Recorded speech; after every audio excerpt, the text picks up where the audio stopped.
کیا عصر کی نماز کے بعد سجدہ کرنا جائز نہیں؟ جی اس طرح کی احادیث ملتی ہیں. صحابہ کرام میں دو گروہ ہیں. ایک گروہ وہ ہے جو بڑی سختی کرتا ہے اس حوالے سے. ظاہر بخاری مسلم میں حدیث ہے, نبی اسلام نے فرمایا کہ فجر کی نماز سے لے کر سورج نکلنے تک کوئی نماز نہیں ہے, اور عصر کی نماز سے لے کر غروب آفتاب تک کوئی نماز نہیں ہے. یہ تو اصلاً ایک حدیث موجود ہے, لیکن اس میں ایکسیپشن آئی تو اس کے بعد پھر دو گروہ بن گئے, کیونکہ بخاری مسلم میں ہی آتا ہے کہ نبی صلی اللہ علیہ وآلہ وسلم عصر کی نماز کے بعد ہمیشہ 2 رکعت نفل پڑھا کرتے تھے.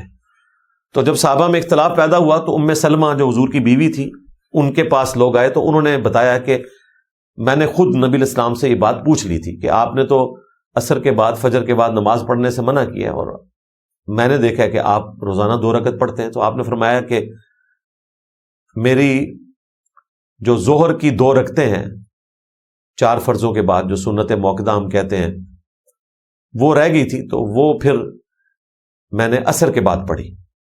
اور پھر سیدہ عائشہ کہتی ہیں ام سلمہ کے حوالے سے ہی کہ نبی الاسلام کی مبارک عادت تھی کہ جب آپ کوئی ایک کام شروع کرتے تھے تو اس میں استقامت کرتے تھے. چونکہ ایک دفعہ ایسے ہو گیا پھر آپ ہمیشہ ہی 2 رکعتیں پڑھا کرتے تھے, لیکن اس سے اصلاً یہ چیز ثابت ہوگی کہ آپ نماز پڑھ سکتے ہیں.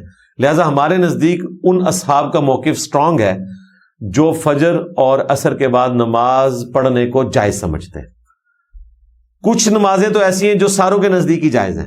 مثلا فجر اور عصر کے بعد کوئی آپ کی پچھلی نماز رہ گئی ہے فرض نماز, تو وہ آپ پڑھ سکتے ہیں, اس میں کسی کا اختلاف نہیں ہے, صرف نفلی نماز کا اختلاف ہے.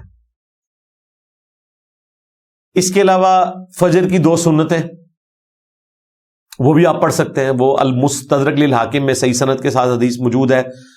بخاری میں بھی کچھ حصہ اس کا ہے, جامع ترمذی میں بھی, کہ نبی الاسلام نماز پڑھ کے نکل رہے تھے تو آپ نے دیکھا کہ ایک شخص جو ہے وہ نماز پڑھ رہا ہے, حالانکہ ابھی جماعت ختم ہوئی تھی.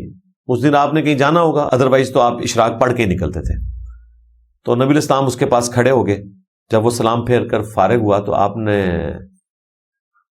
فرمایا قریب ہے تم میں سے کوئی فجر کے 4 فرض پڑھنا شروع کر دے. تو 2 فرض تو ہو چکے, یہ تم نے کون سی نماز پڑھی ہے؟ تو انہوں نے عرض کیا یا رسول اللہ جو 2 رکعتیں نفلی رکھتے جو پہلے پڑھی جاتی ہیں جن کو ہم سنت موقدہ کہتے ہیں, میری وہ رہ گئی تھی, میں وہ پڑھ رہا ہوں. تو پھر نبی السلام نے خاموشی اختیار کر لی. اس کو کہتے ہیں حدیث تقریری. آپ علیہ السلام کے سامنے کوئی عمل ہوا, آپ نے خاموشی اختیار کر لی, وہ شریعت کا حصہ بن گیا. حنفیوں نے سختی کی, اس وجہ سے لوگوں نے پھر وہ پڑھنی چھوڑ دی, یا پھر امام فرض پڑھ رہا ہوتا ہے وہ پیچھے پہلے سنتے پڑھتے ہیں حتیٰ کہ امام سلام پھیر دے, یا آپ کی رکعت بھی فوت ہو جائے. اور دوسری طرف یہ امام کے پیچھے فاتحہ پڑھنے کے قائل نہیں ہے کہ جی وہ قرآن کی قراءت سننا فرض ہے, اور یہاں پہ امام قراءت اونچی آواز سے کر رہا ہوتا ہے اور یہ پیچھے سنتے نیت کیے ہوتے ہیں, کسی ایک جگہ کھڑے ہی نہیں ہوتے. اور اس سے بڑھ کر صحیح مسلم میں حدیث ہے جب فرض نماز کے لیے اقامت ہو جائے تو کوئی نماز درست نہیں ہے سوائے اس فرض نماز کے. اس اعتبار سے بھی نماز باطل ہے. یہ سنتیں بیچ میں پڑھ رہے ہوتے ہیں کیونکہ ان کو پتا ہے کہ ہم بعد میں تو پڑھ نہیں سکتے, اور پھر ان کو ڈرائیو ہے کہ پھر سورج نکلنے تک آپ نے بیٹھنا ہے, آدھا پونا گھنٹہ اور بیٹھنا ہے. لوگ کہتے ہیں جناب پھر کام مکا جائیے, تو بھئی آپ بعد میں بھی پڑھ سکتے ہیں, کوئی مسئلہ نہیں, سنت آپ ادا کر سکتے ہیں. فجر کی سلام پھیرنے کے فوراً بعد عرب میں لوگ ادا کرتے ہیں, انڈونیشیا میں, ملیشیا میں, ظاہر ہے وہ شفافے ہیں, اور عرب میں کچھ حنبلی ہیں, کچھ اہل الحدیث ہیں, تو ان کے نزدیک تو یہ مسئلہ جیسے میں بیان کر رہا ہوں ویسے ہی ہے. البتہ 3 اوقات ایسے ہیں جن میں نماز پڑھنا مطلقاً منع ہے. بخاری مسلم میں آیا کہ جب سورج کی ٹکیا باہر نکل رہی ہو, وہ جو گول ٹکیا زرد کلر کی نکلتی ہے نا, جب نکلنا شروع ہو یہاں تک کہ وہ پوری باہر آ جائے, اس ڈیوریشن کے درمیان وہ تقریباً 6-7 منٹ ہی بنتے ہیں. ویسے حنفیوں میں 2 گروپ ہیں, کسی نے 12 منٹ بتائے ہوئے ہیں, اعلیٰ حضرت نے 20 منٹ بتائے ہوئے ہیں. بھئی کسی کو دیکھنے کی ضرورت نہیں, چھت پہ چڑھیں آپ کو پتہ چل جائے گا 6 سے 7 منٹ لگتے ہیں بس.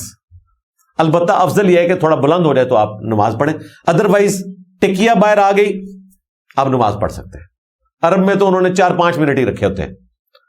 دوسرا وقت ہے جب یہ ٹکیا غروب ہو رہی ہو, بخاری مسلم میں آیا, اس وقت نماز پڑھنا منع ہے. اور تیسرا وقت ہے جب سورج سینٹر میں ہو, یعنی طلوع آفتاب سے غروب آفتاب کی ڈیوریشن کا سینٹر نکالیں, تو وہ 5-7 منٹ. جیسے ہی وہ مغرب کی طرف ٹلٹ ہوتا اس کو کہتے ہیں زوال آفتاب یا ابتدائے ظہر. وہ زوال پنجابی والا نہیں ہے جو ہم مکروہ وقت کہتے ہیں. زوال کا مطلب ہے ابتدائے ظہر کہ سورج گر پڑا. زوال سے پہلے جو سینٹر میں ہوتا ہے سورج وہ ہے دعوی کبرا جس کو ہم کہتے ہیں مکروہ وقت. یہ 3 اوقات ہیں لیکن ان میں بھی ٹالرنس موجود ہے. بخاری مسلم میں حدیث ہے جس نے سورج نکلنے سے پہلے 1 رکعت پا لی اس نے فجر کی نماز پا لی. یعنی اگر وہ ٹکیا نکلنا شروع نہیں ہوئی، مثلا آپ کے پاس آج کل جو ہے وہ سورج نکلنے کا ٹائم آلموسٹ 4:55 ہے جیلم میں، اور 4:52 پہ آپ نے نماز شروع کی اور جا کے 5 بجے سلام پھیرا. 1 رکعت آپ نے 55 منٹ سے پہلے پڑھ لی، دوسری رکعت بھلے اس دوران تھی تو آپ کی نماز درست ہے. اسی طریقے سے نبی علیہ السلام نے فرمایا جس نے غروب آفتاب سے پہلے 1 رکعت پا لی اس نے عصر کی نماز پا لی. اب حیران کن بات دیکھیں، یہ حدیث ایک ہی ہے.